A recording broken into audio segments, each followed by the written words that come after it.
काल रहनी हम चीनी। अच्छा अरे घर हमार हम हाय मलकिनी। आज बनी तीत काल रहनी हम चीनी। देख के मुँह बेच कावतिया हमरा के नीचा दिखावतिया। अरे सास हाय सास नियन रहस ई बात हम कहती ना।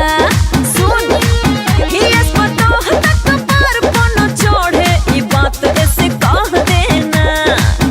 अब मुँह का देखता रे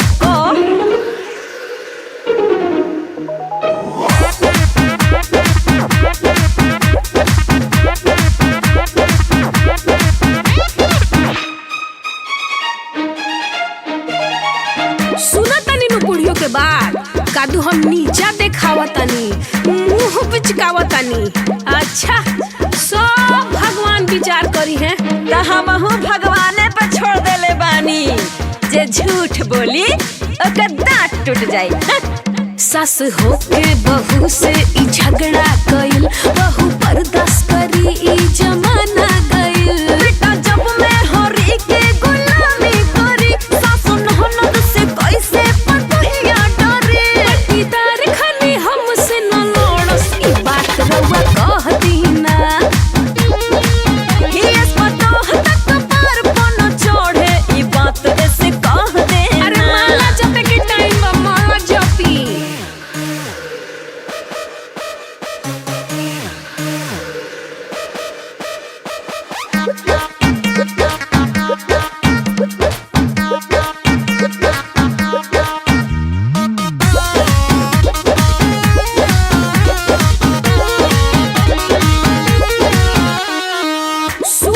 सुन ली बात बर्दाश्त के फाजिल होता।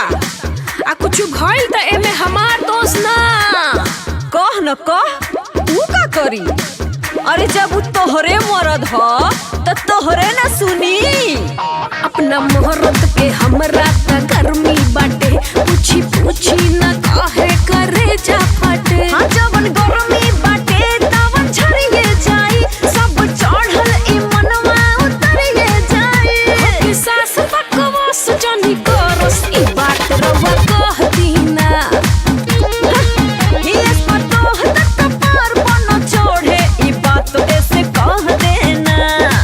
हरे करब जब बेटा मेहर बसुआ हो तो पतोह के का कही जा।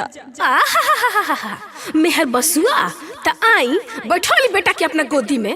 ए जी जाई जाई जाई जाई जाई जाई जाई। Your mother is calling. आपन पसंदीदा